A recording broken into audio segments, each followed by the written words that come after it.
My new blog. আশা করছি সকলে খুব ভালো আছে, সুস্থ আছো। আজকে আমাদের মাথার উপরে অনেক চাপ, ধোয়া কাচা করতে হবে। আর ঝিলিকের তো কোনো চাপ নেই, আরামসে বসে আছে। চাপ নেই, আমাকে রান্না করতে হবে। ওরা সবাই ফ্যামিলি, সবাই এক হয়ে ধোয়া কাচা রান্না বান্না করবে। তো এই যে চা খেয়ে তারপরে এখন কাজে লাগবো। আর এদিকে তোষক রোদে দেওয়া হয়ে গেছে, কয়েকটা কাপড় কাচা হয়ে গেছে। কালকে জ্যাকেট ভিজিয়ে রাখছিলাম তোমাদের দাদাভাই, ওটা ধুয়ে দিয়েছি। তারপরে মশারিটা সেই নোংরা হয়েছে, কিছুদিন আগে ধুয়েছিলাম, তার এত নোংরা হয়েছে কেন কে জানে। ওটা ভিজিয়ে রাখলাম, এখন চা খাবো। চা খেয়ে তারপরে আরও অনেক ধোয়া কাচা করবো, ঘর ঝাড়বো, দুটা ঘর, অনেক কাজ আছে। আমি ভাবছি এই ঘরটা মোটামুটির মধ্যেই ঝাড়বো, কারণ কিছুদিন পরে রং করার ইচ্ছে আছে। তো তখন তো আবার ঝাড়ঝাড়ি করতেই হবে, তাই না? তাই এটা মোটামুটি ঝাড়বো, আর এমনি পরিষ্কারই আছে আমার ঘর। চলো ব্লগটা এখন থেকে শুরু করছি। আশা করছি আজকে ব্লগটা খুব ভালো লাগবে, তো স্কিপ না করে দেখতে থাকো। তো এখন চা খেয়ে ফুল এনার্জি নিয়ে একদম কাজে লেগে যাই তাড়াতাড়ি করে। চা খেয়েছিস? খাবি চা?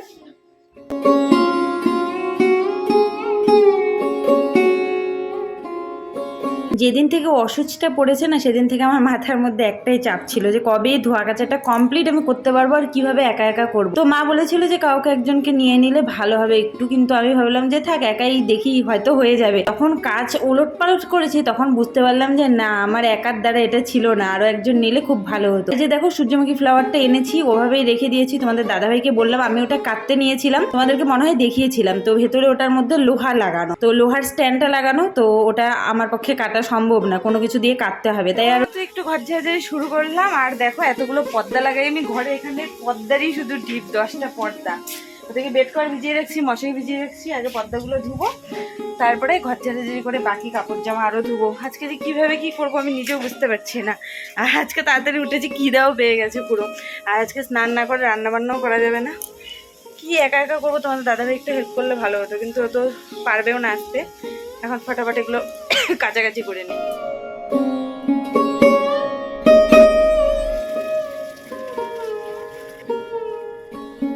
একটা করে করে পর্দা কিনতে পর্দারই এত ডিপ করে ফেলেছি, মনে হচ্ছে পর্দায় এক গামলা ধুতে হবে। আর এদিকে অন্য কাপড় চোপড় তো বাদই দাও। আর এই যে মশারিটা আজকে মানে সকালেই ভিজিয়ে রেখেছিলাম, তো মশারিটা বেশ নোংরা ছিল, কিছুদিন আগে ধুয়েছিলাম, তারপরে এত নোংরা কী করে হয়েছে জানি না। তো মশারিটা ধুয়ে দিলাম, আর এদিকে সব পর্দাগুলো ধুয়ে দিলাম। আর পর্দাগুলো না আমার ঘরের অনেক ভারী। আর এদিকে দেখো ঘরও আমি কিন্তু হাফ ওলট পালট করে নিয়েছি। আর অনেক প্যাকেট আছে, যেগুলো অনেক জিনিসপত্র আছে, সেগুলো নামিয়ে নিয়েছি। ভাবছি আজকে প্যাকেটগুলোকে সব মানে বের করে দিব আর কি, প্যাকেটগুলো ফেলে দিব। আর এই যে ট্রলি ব্যাগগুলো উপরে ছিল, ওগুলো মুছে নিচ্ছি। মানে আমার মাথাটা না পুরো বনবন করে ঘুরছে এগুলো দেখি। আর এগুলো যেন আমার বিয়ের গিফট, মানে বউ হাতের আর কি গিফট আমার রিসেপশনে। তো ওগুলো সব বের করে নিলাম। আগে আরও কতগুলো গিফটের প্যাকেট এরকম খুলেছিলাম, তো বাকি কয়েকটা রেখে দিয়েছিলাম, কারণ এগুলো দরকার নেই, ফালতু এক গাদা খুলে কোথায় রাখবো, তখন রাখার জায়গা ছিল না। এখন তো রান্নাঘর হয়েছে, তখন রান্নাঘরও ছিল না, বাইরে রান্না বান্না করতাম, তো রাখার জায়গা ঠাকা কোনো কিছু ছিল না। তার জন্য প্যাকেটে ওই তাকের উপরে উঠিয়ে রেখেছিলাম। তো এতদিন পরে ভাবলাম যে প্যাকেটের মধ্যে তো আরশোলা হয়ে যাবে বা মাকড়সা, এগুলো তো আরও বেশি হবে, যার জন্য আজকে এগুলো বের করলাম। আর এটা ভাবছি যে কোথায় রাখবো, তো এটার একটা বিকল্প ব্যবস্থা বের করেছি, এই ট্রলি ব্যাগগুলোর মধ্যে রাখবো। এগুলো তো ফাঁকাই পড়ে আছে, এই দেখো কত প্যাক। আর এই প্যাকেটগুলো না বেশ একটু আরশোলার ডিম টাইপের ছিল।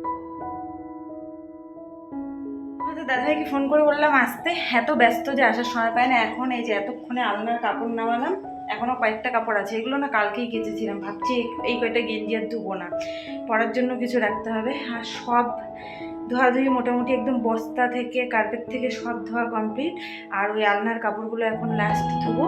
আর নতুন আর একটা বাসন বের করলাম, এটা আমার বিয়ের গিফটের আর কি, বাসনের সেটের থেকে। বাকিগুলো সব তুলে রাখলাম, আর প্যাকেটগুলোর থেকে বের করে রাখলাম। প্যাকেটগুলোর ভেতরে না ছোটো ছোটো আরশোলা হয়ে গিয়েছিল। তা আরশোলা তো তাও সেরকম পাইনি, কিন্তু আরশোলার মানে নোংরা ডিম এগুলো পেয়েছি। তো এই প্যাকেটগুলো সব ফেলে দিচ্ছি, আর সব বাসনগুলো হালকা করে বের করে এই ট্রলিগুলোর মধ্যে ঢুকিয়ে রাখলাম। জামা কাপড় আরও ঠিক করা। আর এই দিকে তো সব কাপড়ে ভর্তি, এইটা তো কিছুই না, মানে এক কোনা। মাঠে গিয়ে কতবার মেলে আসলাম, তারপরে আরও কম্বল ধুলাম, কম্বলের কভার দিয়ে দিলাম, পর্দাই তো দরজা জানলার পর্দাই তো মানে কত ঢিপ ছিল। এখন এই যে লাস্টে এই কাপড়গুলো ধুলে বাঁচি, আর তারপরে ঘরটা ঝাড়বো, মানে পুরো একদম ডিপ ক্লিনিং, তারপরে গোছাগুছি তো পরে।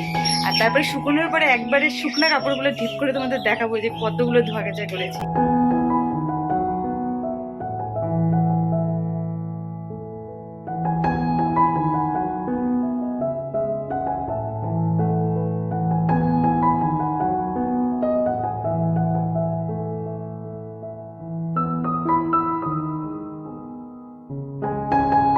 এক আলনা ভর্তি জামা কাপড় ধুয়ে এসে ঘরদোর এদিকে পরিষ্কার করে নিচ্ছি একদম। ঘরদোর কিন্তু আমার মোটামুটি মানে ঝাড়া হয়নি বললেই চলে। তো এখন এই যে পুরো একদম ঝেড়ে ঝুড়ে বের করে নিলাম। আর ওই রান্নাঘরটা না হালকার উপরেই ঝেড়েছি, রান্নাঘরটা অত বেশি ঝাড়তে পারি মানে একটা রুমালও বাদ নেই, সব ধোয়া কাচা হয়ে গেছে। শুধু একটা তোমাদের দাদাভাইয়ের জ্যাকেট আছে যেটা একদম পুরনো হয়ে গেছে, ওটা ভিজিয়ে রেখে দিলাম। ওটা একদিনে ভিজিয়ে সঙ্গে সঙ্গে ধুলে না নোংরা কাটবে না, ওটা একদম পুরনো হয়ে গেছে, তো ওটাই শুধু ধোয়া বাকি আছে। তো আমার সব ধোয়া গেছে কমপ্লিট। স্নান করে মাঠে এসেছি আমি কাপড় নিতে। আর এই যে দেখো আজকে হচ্ছে গিয়ে মনে হয় চড়ক পূজার দিন ছিল মনে হয়। তো এই যে কি কি সেজে বেরিয়েছে আমি আজকের মতো এরকম এনার্জিলেস মনে হয় না আমি আগে কোনোদিনও হয়েছি, মানে এত খাটনি হয়েছে। তারপরে আর ব্লগ করা হয়নি, মানে পরে আর ক্যামেরা সেট করে করে ভিডিও করা মানে একদম অসম্ভব ব্যাপার ছিল। আজকে রান্নাবান্নাও করিনি, বদ্দি পরে ভাত দিল আর আলু ভাজা করে দিল, আজকে ওভাবেই খেয়ে নিয়েছি। আর তোমাদের দাদাভাইয়ের একটু বেগুন ভাজা আর একটু বাঁধাকপি ছিল বদ্দিরই তরকারি, তো ওটা দিয়ে আমরা খেয়ে নিচ্ছি। এরকম দুপুরবেলা এরকম শুকনো খাবারও আগে খাইনি। আর কাপড়ের দেখো পুরো একদম তুম্বু। আর আমি এসে একটু ঘুমিয়েও পড়েছিলাম, তাই এখনও ঘরদোর গোছানো হয়নি। এখন প্রায় 7:30 মতো বাজতে চলেছে, ঘরদোর এখনও গোছানো হয়নি, ঘরদোর গোছাবো। এই ঘরেও দেখো চেয়ারে তুম্বু করা, তারপরে এইগুলা তো দেখলে এগুলো ঠিক করা, আরও বাইরে আরও অনেক ভেজা কাপড় আছে। এখন ফটাফট গুছিয়ে নেই, কারণ আর ভালো লাগছে না, একটু চোখ লেগে গিয়েছিল তো চোখটার উপরে না এখানে ঘুমিয়ে পড়ছিলাম একটু, তো আর এভাবে দেখা যাচ্ছে না। এখন ফটাফট এগুলো গুছিয়ে নিই, তারপরে একটু আরামসে রেস্ট করতে পারবো। আর রান্না করাও আছে আজকে।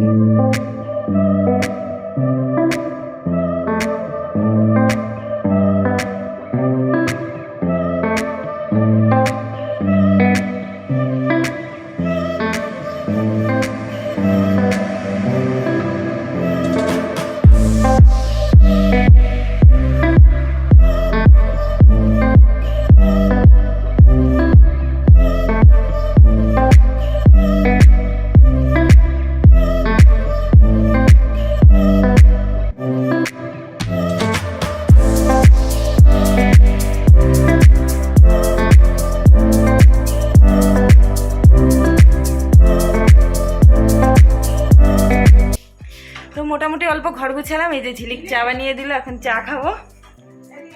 যেই তোর মা দেখলে আমি ভিডিও করতেছি তাড়াতাড়ি লুকায় গেল। চা খেয়ে লেগে পড়লাম আবার কাপড় গোছাতে। ভাবলাম কাপড়গুলো কালকে গুছাবো, তারপরে না ঘর ওলট পালট থাকলে আমার একদম শান্তি লাগে না, তো সব কাপড়গুলো গুছিয়ে নিলাম। আর এখানে আয়েশিকে দেখছো এমন ভাব মারছে যেন ও গুছাচ্ছে, মানে আমি ওকে বলেছিলাম যে কাপড় কয়টা গুছিয়ে দিতে পারবি আমাকে, ও আবার বেশ সুন্দর বললো হ্যাঁ কেন দিব না, গুছিয়ে দিব। তাকে সাহায্য করছিল, পরে আমি বললাম না না তুই পারবি না। দিয়ে বাজারে আনালাম টকঝাল মিষ্টি চানাচুর, এটা তো অন্য ঝিলিক প্রভুজি, এত বড় আনছিস কেন, একটু ছোট আনতি। ছোট না এটাই তো। আর তার সঙ্গে আমরা আজকে ঈদ পালন করব। এত বড় সেমাইয়ের প্যাকেট কেন ভাই, কি জানি এটা কয় টাকা নিচ্ছে, এটা ঘুরাই দিয়ে আয়, বল 10 টাকা দামের প্যাকেট দিতে, ফালতু ঘরে পড়ে নষ্ট হবে। একটা সেটা নিয়ে যা, এটা নিয়ে যা। তার সাথে সয়াবিন, হাফ কিলো দুধ, চিনি, আর এখানে আছে ঘিয়ের গোটা। আমরা এখন সেমাই বানাবো, খুব ইচ্ছা হলো সেমাই খেতে। তারপরে আবার রান্না বান্না করবো, অনেক কাজ আছে।